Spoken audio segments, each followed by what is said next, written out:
Welcome to another episode of the Third Coin Podcast, a discussion about the past, present, and future of cryptocurrency and blockchain. On today's episode, we're going to discuss why Bitcoin, what is blockchain, and what is up with NFTs. As with the beginning of anything, just before this conversation started, we were discussing what are our roles and what are the goals of this podcast. Grant was questioning what he was going to talk about. Here we are. Let's jump right into it. Well, I think you could probably speak with more authority than most people, Grant. I mean, you're actually doing work with NFTs, and you were telling me the other day about different blockchains that support it, toolkits.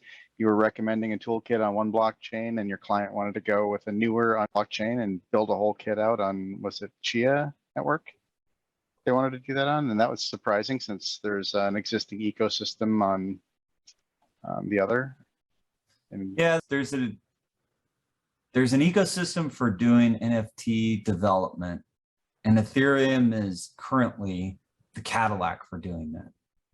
Ethereum is certainly where most NFTs are being minted and traded.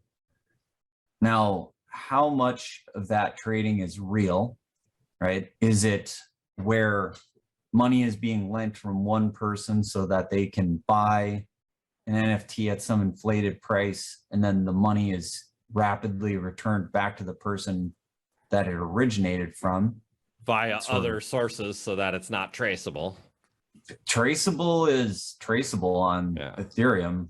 Okay. If I send some ETH to you and you buy it, and then you send the ETH back to me, you can certainly look at the ledger and figure out that's occurring. Even if you shuffle it between a bunch of wallets or a muxer, you can figure out what's going on to some degree. Maybe not necessarily if it's been sent through a muxer is intended to thwart that kind of stuff. That's where you have a bunch of coins that all come together in one transaction, and then you can't really figure out what coin is going where or how it's happening. But if you have inflows that are back to the wallet that seems to ostensibly be controlled by one person, then okay, maybe you can help me out here, Grant. I originally thought of NFTs as, and when I was looking at some of the stuff in the early days, it looked like it was as simple as, or it could be as simple as a link to a file on some other server, like a link to a JPEG, but it could also be the JPEG itself or the file itself that's embedded in the blockchain. Could be. It's possible to put data into the blockchain. So the Ethereum particularly, and most blockchains have some mechanism for allowing arbitrary data to be stored on chain. And it's typically expensive to store data on chain. So you don't want to put large amounts of data, and particularly large amounts of binary data, onto the chain. So some of the early NFTs were just regular old, hyperlinks to an image. And that's nothing fundamentally wrong with that. That's what an NFT means. It's a pointer to some data that lives somewhere. The longevity and the durability of that data can be called into question, right? If you are hyperlinking to some file and the person whose server that was sitting on loses their domain or stops serving that file, then you have a dead pointer, and that NFT is now pointing at some data that is no longer retrievable, and it's not durable. So there are other ways to make pointers to data that are much more durable. So there's a thing called IPFS, and IPFS is a technology to make a durable file. Another way to make a durable file would be something like a torrent file magnet link. It's like what people would have experience using for getting access to ISO images, or maybe more nefarious things like audio files or movie files that people trade or have traded in the past. Those are much more durable because if one person is seeding the data, then it's possible to get the data and resurrect it. So if you were to create an NFT with a durable link like IPFS or a torrent file, then you can always seed it yourself at some point and transfer ownership. And so that data never has to be lost. But if you're not actively seeding that data, then any client or wallet or whatever wouldn't be able to retrieve those bits and show it to you in your iOS app or whatever. So by seeding, that sounds to me like making available to the internet. Just like whatever experience people might have had with file sharing in the past, torrent files and Napsters and I don't know, all those other Bear share. used. Yeah. As long as somebody's hosting the file, then somebody else can download it. And the more people that have a copy of the source, the faster you can get it, because you might getting part 1 from this guy and part 2 from that guy and reassembling it. And once you're getting part 3 and 4, some other guys getting part 1 and 2 from you. You may not even have the whole file, but you're able to serve some of it up. That's how BitTorrent works, kind of. But data into a network availability kind of thing then. Yes, and it's all just about durability of files. Okay. And so you have these peer-to-peer file sharing technologies, which would be torrent files or IPFS. And there's a mechanism to have the ability to find people who have that data using that protocol. Got it. And you do it in a peer-to-peer fashion versus how the internet is structured with domain names and domain name resolution. Like if you go to a URL, there's that first part, which is saying, this is how you're going to get access to the data, HTTP or HTTPS. There are other types of protocols that you can talk to as well. And so typically the way that these hyperlinks will work is they will specify a different type of protocol, magnet protocol or IPFS protocol. And so you'll see like a different beginning. And then how the traditional internet works is then you have some server, and that server is, I don't know, google.com or something with a top level domain name. So com or .co or net or org or whatever the TLD is. And there's a mechanism where you can say, where is the server that's associated with this name? And so once you do that resolution, then you can go talk to that machine by speaking to it on the protocol and go get the file. And so that's where if you use the traditional HTTP, HTTPS link, then that can go away if the person who controls that domain stops having a server that responds at that domain name. And if that's the case, then that becomes a dead pointer, and that token, that NFT, would have to be updated. So if it's possible, and I haven't looked into the specifics of this, I don't know if you can, or say, change where that image points. I would imagine that would not be desirable for most people, that you would never want to be able to allow that pointer to be updated. Because if you did that, then that sort of invalidates the whole idea of buying an NFT, because really that's all you're buying is that string of characters on the blockchain that points to a particular file somewhere. And then the other stuff around an NFT, which is there's a lot of chain of custody that's been put into minting NFTs. So having that entity or that infrastructure that allows you to create an NFT, that's typically called minting. So you mint an NFT or you create an NFT. And those institutions that allow you to do that, they only let the artist that actually created the artwork mint an NFT. And they have all kinds of protocols and controls that keep people from minting an NFT that they don't own. So the first topic was durability, and that's basically the ongoing availability of whatever the pointer is pointing at. And then the topic here is the originality of the art, or the whatever it is. It doesn't have to be art, but for this topic, it is art. So that it came from the designer, the creator of it.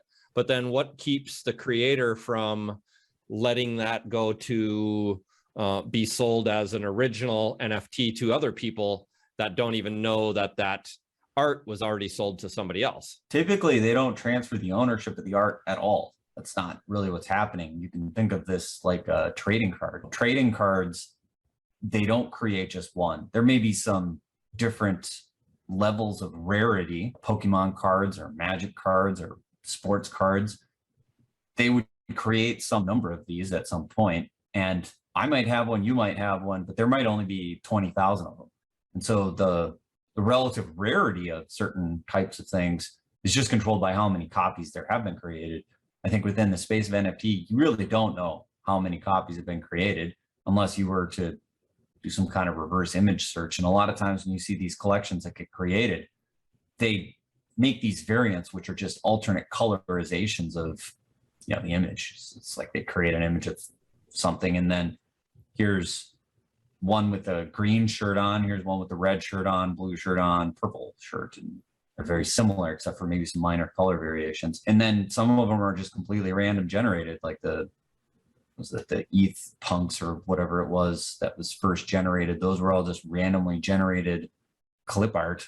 There is nothing to control or to say how many have been created for a particular piece of art, and they do not convey ownership or rights to the art in any fashion, at least the way that I've seen it. I haven't seen anybody do anything that does it any differently. It's just, here's some art, and then here's a place where you can get it.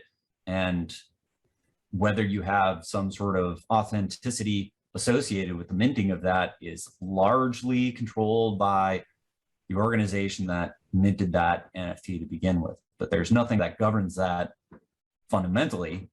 Anybody could operate those smart contracts and mint an NFT. There's nothing stopping them. That's just a standard for how NFTs are created on the blockchain. Okay, just there's nothing stopping anybody from mining Ethereum, or mining it's not like it's controlled.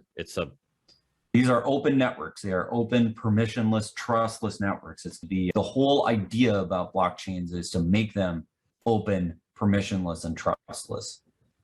It just seems like there's a lot of hokey pokey going on with NFTs then, as far as like a lot of people have to have bought these things. They have no idea how to make them themselves. They have no idea how to, they don't own a marketplace, and they don't Ethereum or Bitcoin or any other cryptocurrency for that matter. So they're just blindly investing in a wave of investments from their point of view that they don't really know where they're at with that. It's not obvious that's actually occurring at all. So okay. Take something like Nyan Cat. The NFT was quote unquote sold for millions of dollars or whatever. Was it a new inflow of money that came in from externally and now flowed into the hands of whoever? You got to remember, a lot of this Ethereum, it was gathered at much lower prices, much lower value. Some people who, like, let's say if you had 1,000 ETH, that's like a lot of ETH right now. It was not hard to get 1,000 ETH a couple of years ago.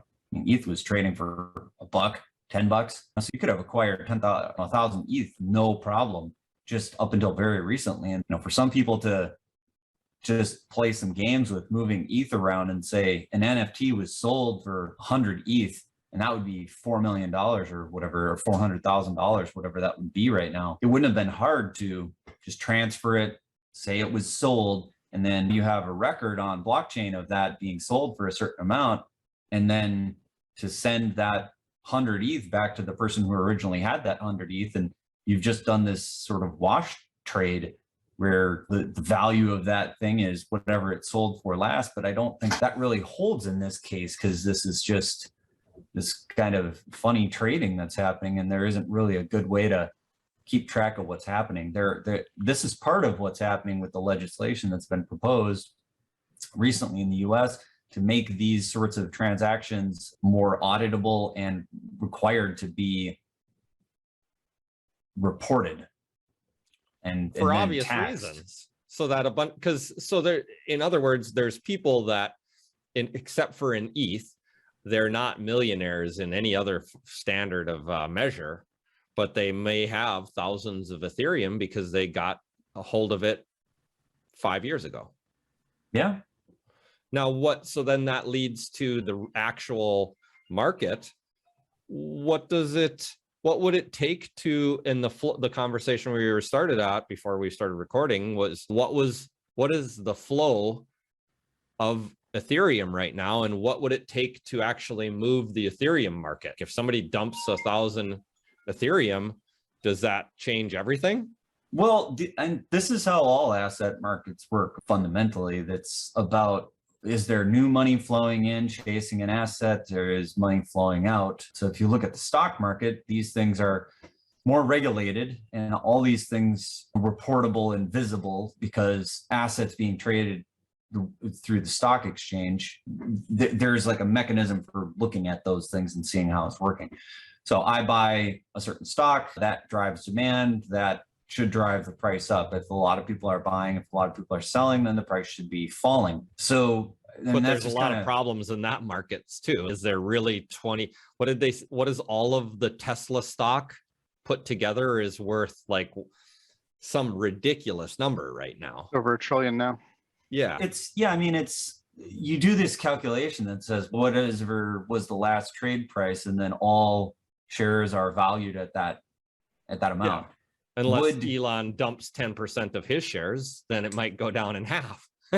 Yeah, it could. And so a lot of those shares could never be cashed in at that price, but a lot of those shares would never want to be cashed in any lose control of the company then too. There would be no one to buy them. Yeah. So there would be no fundamental way for them to cash in. And many stocks, you want to hold it because you get some ancillary benefit from it, profit sharing and dividends or whatever. But not a lot of these newer stocks, not the big, like Amazon, you don't get dividend sharing. I don't know about Tesla. That's why it's a little weird to buy any stocks. It's no different than buying a crypto. It's like if you buy a share of Loki token or you buy a share of Amazon, what do you really get? You don't get rights. They don't owe you anything. Yeah. It is a share of common stock, but that common stock has very little real world value, except if that company were to be sold, acquired, or whatever, then all the shares have to be purchased. If somebody were to say buy a company,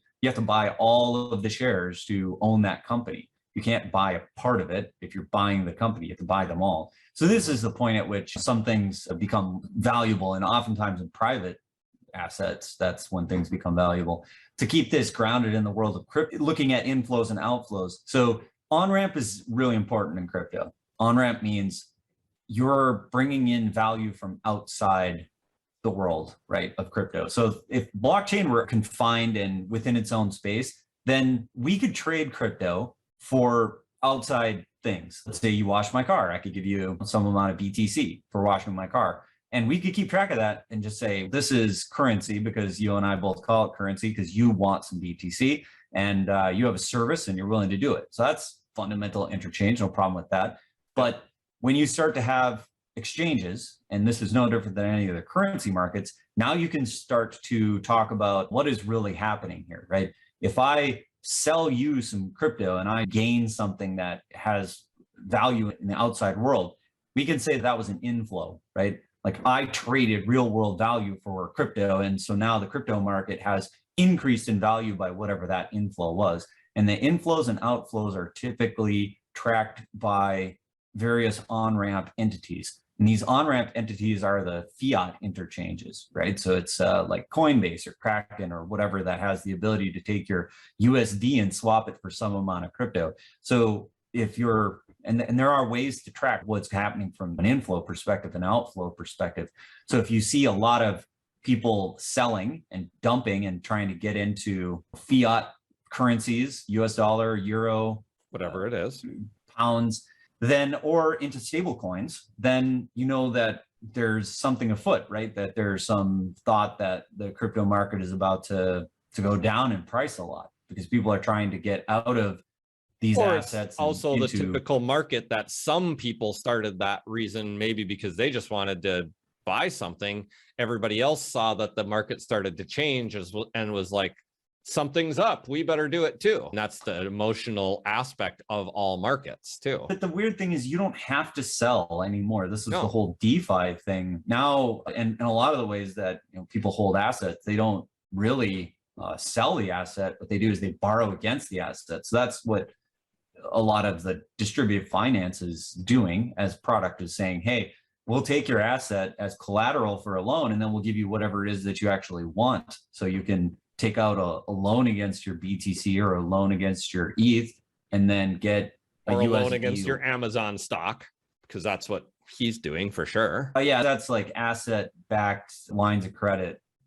So if in this DeFi world, if somebody's giving you a loan against your crypto holdings, what happens if the crypto holdings decrease in value by 25. Then you get what's called a margin call, or the effect of a margin call. And that's where if the collateral you've put up no longer meets the collateral requirements for that loan, you either have to put up more crypto to keep it secured, or you have to return some amount of the money immediately. That's the terms of that. And if you don't, then what happens is your collateral gets liquidated.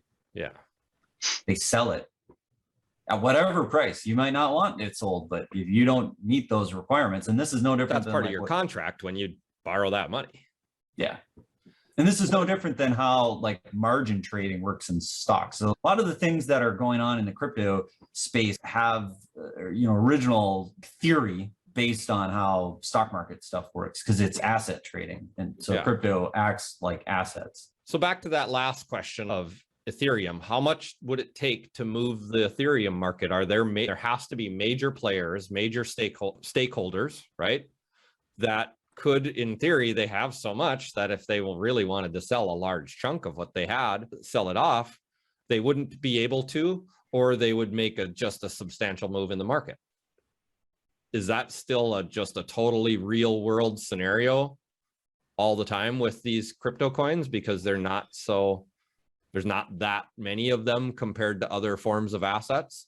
There's whale games, there's whale watchers that are tweeting about what people who hold a lot of a certain coin are doing. And if you are invested in a coin, you're going to want to watch what the big wallets are doing, because that's going to give you some indication of what's about to happen. If one of the old wallets from Satoshi Nakamoto days from 2009, 2010, if they move 100 Bitcoins, that's news and people are watching. And also if large wallets sell or start reacquiring, that's news too. And that it not only gives you like some insight into what they think is happening, but it actually maybe is a self-fulfilling prophecy as well. If a whale decides to dump a bunch of Bitcoin, why? What does he know that we don't? And the price might go down. And he might be doing that just because he knows that it's going to drive the price down so he can buy the same Bitcoin back and actually get more Bitcoin back for the same amount of USD. Okay. So if you're a whale and you dump a bunch of crypto, you can actually force a bunch of margin calls, liquidate a bunch of schmucks, and then pick up their coins. Whale games. The same thing, no different than like when Elon tweeted, should I sell 10% of my stock? He wants to do it anyway, but now he wants to, Twitter told me to. The difference there is the SEC has some authority over it, right?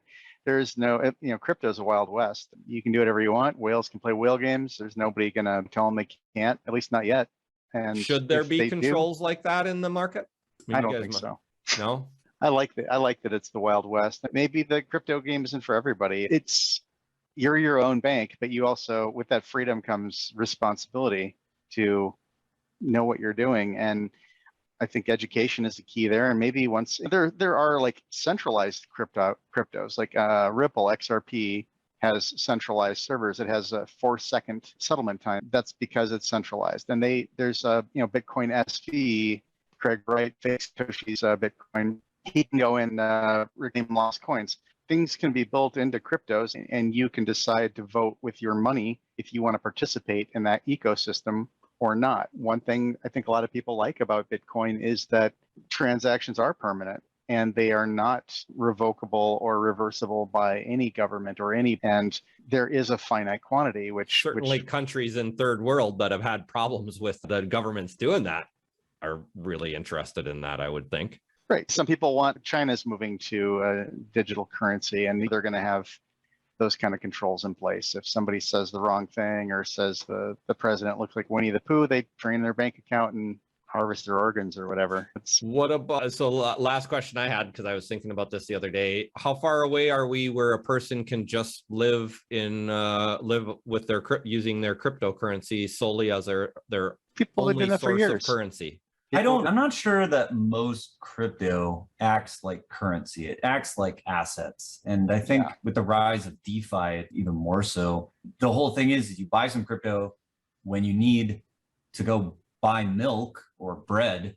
You wouldn't sell the crypto to do that. You would take out a loan to get the USD. Now, you can't do that forever, right? Because sometimes you got to pay back that loan. So how do you pay the loan back? Then you have to sell some amount of the crypto. So I think it's not entirely clear that you could live off of anything without some inflow or income. And if the income is coming in through some crypto means, then you can DeFi to get the USD you need and occasionally sell whatever amount of crypto if the price keeps going up. I don't know really what it means to live off crypto. You can certainly trade crypto for goods and services. There's lots of mechanisms to do that.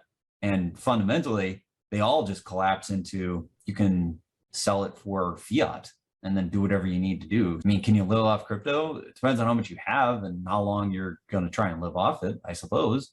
But you don't necessarily need to sell it to make it useful. What is the government that's that authorized or adopted a cryptocurrency in South America? El Salvador? El Salvador?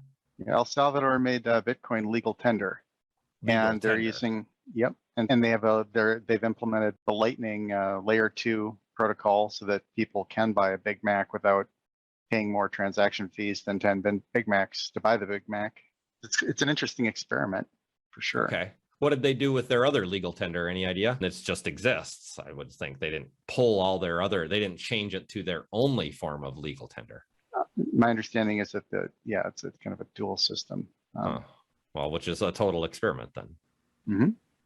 Awesome. But by virtue of a country that the United States recognizes diplomatically making a cryptocurrency legal tender, that changes how Bitcoin can be viewed by American law. It's no longer necessarily just an asset class. It is now also a foreign currency, which moves it up in the ranks.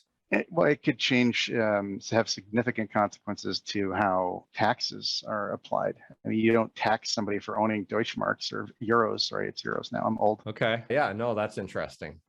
I don't have any All answers. They're just more questions, and it's definitely interesting. That's this whole thing is it does that. All right. That was fun. Thanks. I hope you enjoyed today's show. Please, if you found value here, don't forget to click the like button. We'd love to hear your review. Also, feel free to share this with somebody you think might like to learn about crypto. And as always, if you have any questions, put them in the comment. Thanks. Have a great day.